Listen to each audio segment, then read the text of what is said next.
Hello दोस्तों, कैसे हैं आप। अभी तक हमने पिछले वीडियोस में प्रधानमंत्री, कार्यपालिका, विधायिका और न्यायपालिका के बारे में पढ़ा है।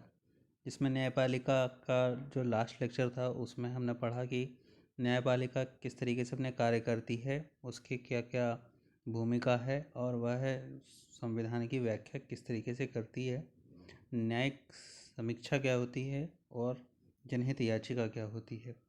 अब हम कुछ छोटी छोटी परिभाषाएं जानते हैं जिससे 3 मार्क्स के हमारे आंसर सही हो सकते हैं। 3 मार्क्स कैसे लिखते हैं ये हम देख सकते हैं। गठबंधन सरकार। विधायिका में, जैसे भी हमने पढ़ा, विधायिका में किसी एक पार्टी को बहुमत हासिल ना होने की सूरत में 2 या उससे अधिक राजनीतिक पार्टियों के गठबंधन से बनी सरकार गठबंधन सरकार कहलाती है। कार्यपालिका व्यक्तियों का ऐसा निकाय जिसके पास देश के संविधान और कानून के आधार पर प्रमुख नीति बनाने फैसला करने और उन्हें लागू करने का अधिकार हो। कानून बनाने, फैसला करने और उन्हें लागू करने का अधिकार होता है। कार्यपालिका कहलाती है। सरकार संस्थाओं का ऐसा समूह जिसके पास देश में व्यवस्थित जन जीवन सुनिश्चित करने के लिए कानून बनाने, लागू करने और उसकी व्याख्या करने का अधिकार होता है। व्यापक अर्थ में सरकार किसी देश के लोगों और संसाधनों को नियंत्रित और उनकी निगरानी करती है। न्यायपालिका एक राजनीतिक संस्था जिसके पास न्याय करने और कानूनी विवादों के निपटारे का अधिकार होता है। पहला न्याय करने, दूसरा कानूनी विवादों के निपटारे का अधिकार होता है। देश की सभी अदालतों को एक साथ न्यायपालिका के नाम से पुकारा जाता है। विधायिका क्या होती है? जनप्रतिनिधियों की सभा जिसके पास देश का कानून बनाने का अधिकार होता है। पहली बात तो क्या, कानून बनाने का अधिकार। दूसरा, कानून बनाने के अलावा विधायिका को कर बढ़ाने, बजट बनाने, दूसरे वित्त विधेयकों को बनाने का विशेष अधिकार होता है। कर बढ़ाने का अधिकार, बजट बनाने और दूसरे वित्त विधेयक। कार्यपालक कार्यालय ज्ञापन क्या होता है? देखिए, सक्षम अधिकारी द्वारा जारी पत्र जिसमें सरकार के फैसले या नीति के बारे में बताया जाता है, क्या कहलाता है? कार्यालय ज्ञापन। अब राजनीतिक संस्था देश की सरकार और राजनीतिक जीवन के आचार को नियमित करने वाली प्रक्रियाओं का समूह राजनीतिक संस्था कहलाता है। आरक्षण आरक्षण की बिल्कुल सटीक परिभाषा दी हुई है यहाँ। भेदभाव के शिकार, वंचित और पिछड़े लोगों और समुदायों के लिए सरकारी नौकरियों और शैक्षणिक पदों में पद एवं सीटें आरक्षित करने की नीति आरक्षण कहलाती है। राज्य क्या होता है? अभी तक हमने बहुत सुना राज्य क्या राज्य। अब राज्य की परिभाषा निश्चित क्षेत्र में फैली यानी भौगोलिक सीमाओं के अंदर का। राजनीतिक इकाई जिसके पास संगठित सरकार हो और घरेलू तथा विदेश नीतियों को बनाने का अधिकार हो, यानी वह सार्वभौमिक हो। सरकारें बदल सकती हैं पर राज्य बना रहता है, जैसे भारत। बोलचाल की भाषा में देश, राष्ट्र और राज्य को समानार्थी के रूप में प्रयोग किया जाता है। राज्य शब्द का एक अन्य प्रयोग किसी देश के अंदर की प्रशासनिक इकाइयों या प्रांतों के लिए भी होता है। इस अर्थ में राजस्थान, झारखंड, त्रिपुरा आदि भी राज्य कहे जाते हैं। अब हमने जो 3-4 लेक्चर वीडियोस में पढ़े हुए हैं उनका हम MCQ करते हैं। ये सभी NCERT की बुक के हैं, देख सकते हैं आप, वाटर मार्क में दिया हुआ है। पहला नंबर क्वेश्चन, अगर आपको भारत का राष्ट्रपति चुना जाए तो आप निम्नलिखित में से कौन सा फैसला खुद कर सकते हैं? अच्छा, पहला ऑप्शन है अपनी पसंद के व्यक्ति को प्रधानमंत्री चुन सकते हैं, नहीं चुन सकते, जो बहुमत का नेता उसी चुन नहीं पाएंगे। दूसरा, लोकसभा में बहुमत वाले प्रधानमंत्री को उसके पद से हटा सकते हैं, बहुमत जिसे प्राप्त है उसी कैसे हटाएंगे, नहीं हटा सकते। दोनों सदनों द्वारा पारित विधेयक पर पुनर्विचार के लिए कह सकते हैं, हाँ ये सही है। प्रधानमंत्री में मंत्रिपरिषद में अपनी पसंद के नेताओं का चयन कर सकते हैं, नहीं कर सकते, क्योंकि प्रधानमंत्री जिसे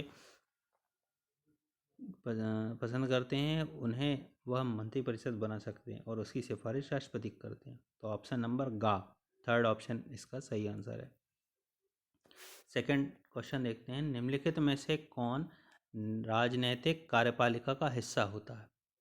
राजनीतिक कार्यपालिका, जिलाधीश नहीं, ये तो स्थायी होते हैं। गृह मंत्रालय का सचिव, ये भी स्थायी होते हैं। गृह मंत्री, ये नहीं होते स्थायी। ये राजनीतिक कार्यपालिका, अभी अमित शाह गृह मंत्री हैं, इसके पहले रक्षा मंत्री जो हैं अभी वो थे, यानी राजनाथ सिंह, वो गृह मंत्री थे। फिर खा जो पुलिस निदेशक, वो तो स्थायी कार्यपालिका का उदाहरण है। अगला क्वेश्चन देखते हैं, न्यायपालिका के बारे में निम्नलिखित में से कौन सा बयान गलत है? पहला ऑप्शन, संसद द्वारा पारित प्रत्येक कानून को सर्वोच्च न्यायालय की मंजूरी की जरूरत होती है। संसद द्वारा पारित प्रत्येक कानून को सर्वोच्च न्यायालय की मंजूरी की जरूरत होती है? नहीं, ऐसा नहीं है। ऑप्शन नंबर बी, अगर कोई कानून संविधान की भावना के खिलाफ है तो न्यायपालिका उसे अमान्य घोषित कर सकती है। ऑप्शन नंबर सी सही है, बी सही है। फिर सी क्या है? न्यायपालिका कार्यपालिका से स्वतंत्र होती है। हाँ, होती है। डी ऑप्शन, अगर किसी नागरिक के अधिकारों का हनन होता है तो वह अदालत में जा सकता है। हाँ, जा सकता है। क्वेश्चन पूछा था कौन सा बयान गलत है, तो पहला ही ऑप्शन जो है वो सही आंसर है। निम्नलिखित राजनीतिक संस्थाओं में से कौन सी संस्था देश के मौजूदा कानून में संशोधन कर सकती है? कानून में संशोधन करना, अनुच्छेद नंबर 368। पहला ऑप्शन है सर्वोच्च न्यायालय, दूसरा राष्ट्रपति, प्रधानमंत्री या संसद। सर्वोच्च न्यायालय तो न्याय देगी, राष्ट्रपति राष्ट्र का प्रमुख है, प्रधानमंत्री ये कार्यपालिका का वास्तविक प्रमुख है, संसद के पास ही यह अधिकार है कि वह किसी भी कानून में संशोधन कर सकती है। नेक्स्ट क्वेश्चन देखते हैं, उस मंत्रालय की पहचान करें जिसके निम्नलिखित समाचार जारी किया होगा।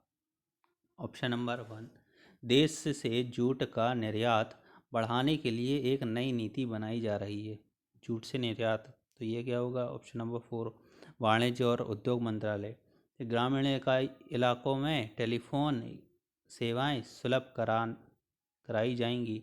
टेलीफोन सेवाएं, संचार और सूचना प्रौद्योगिकी मंत्रालय। ऑप्शन नंबर 5 सही है।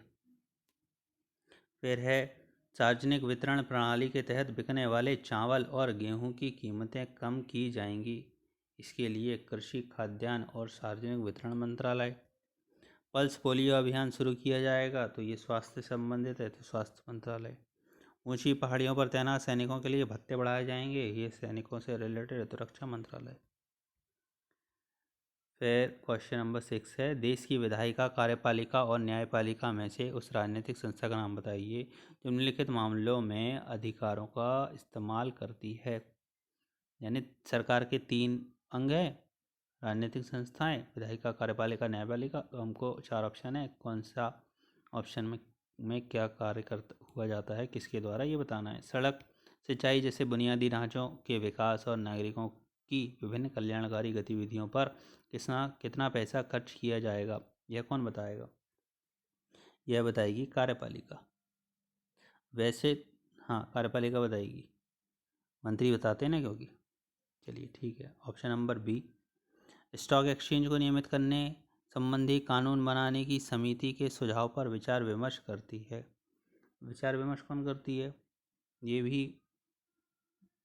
विधायिका करती है, क्योंकि कमेटी का सुझाव है, तो उस पर विधायिका यानी संसद उस पर विचार विमर्श करती है। ऑप्शन नंबर सी, 2 राज्य सरकारों के बीच कानूनी विवाद का निर्णय लेती है। राज्य सरकार जैसे कर्नाटक और आंध्र प्रदेश के बीच कावेरी जल विवाद होता ही रहता है, तो उसे सॉल्व कौन करता है? उसे सुप्रीम कोर्ट सॉल्व करती है, तो इसमें न्यायपालिका आएगा। डी ऑप्शन, भूकंप पीड़ितों की राहत के प्रयासों के बारे में सूचना मांगती है। ये जो है ये PIL की बात है। PIL में न्यायालय कार्यपालिका से पूछती है, सूचना मांगती है कि आपने क्या प्रयास किया, भूकंप आया था। तो इसका आंसर होगा न्यायपालिका। नेक्स्ट क्वेश्चन है, भारत का प्रधानमंत्री सीधे जनता द्वारा क्यों नहीं चुना जाता, ये हमको बताना है। तो सबसे पसंदीदा आंसर आपको बताना है। ऑप्शन नंबर ए, संसदीय लोकतंत्र में लोकसभा में बहुमत वाली पार्टी का नेता ही प्रधानमंत्री बन सकता है। हाँ, प्रधानमंत्री बन सकता है। तो सीधे जनता द्वारा क्यों नहीं चुना जाता, तो ये ऑप्शन सही हो सकता है। दूसरा देखते हैं, लोकसभा प्रधानमंत्री और मंत्रिपरिषद का कार्यकाल पूरा होने से पहले उन्हें हटा सकती है। लोकसभा प्रधानमंत्री और मंत्रिपरिषद का कार्यकाल पूरा होने से पहले उन्हें हटा सकती है, लेकिन प्रधानमंत्री सीधे जनता द्वारा चुना जाता है, ये थोड़ा ना होगा इसका आंसर। क्योंकि प्रधानमंत्री को राष्ट्रपति नियुक्त करता है, लिहाजा उसे जनता द्वारा चुने जाने की जरूरत नहीं है, ऐसा नहीं है। प्रधानमंत्री सीधे चुनाव में बहुत ज़्यादा खर्च आएगा, ऐसा भी नहीं बोल सकते। तो ऑप्शन नंबर ए सही है कि संसदीय लोकतंत्र में लोकसभा में बहुमत वाली पार्टी का नेता ही प्रधानमंत्री बन सकता है, इसलिए प्रधानमंत्री सीधे जनता द्वारा नहीं चुना जाता। हमने एमसीक्यू भी सॉल्व कर लिया, पॉलिटी के विभिन्न जो सरकार के अंग हैं उन्हें भी समझ लिया। इस तरीके से हमारा एमपीपीएससी का जो मेंस का पहला नंबर का यूनिट है, जिसके 30 मार्क्स के यूनिट है, कवर करती है, उसको हमने एक ब्रीफ उसका इंट्रोडक्शन लिया और समझा, और हमने प्री के एस्पेक्ट में भी उन चीज़ों को थ्योरी रूप में समझ लिया है। अब हमको एमसीक्यू करना है। थोड़े बहुत एमसीक्यू करे हैं हमने, और भी मैं आपको नेक्स्ट वीडियो बनाऊंगा, उसमें एमसीक्यू बना के दूंगा। आपको उन्हें सॉल्व करना है, वीडियो को देखना है और आगे लोगों को शेयर करना है, आपको लगे तो। चलिए दोस्तों, आपका दिन अच्छा बीते। Thank you.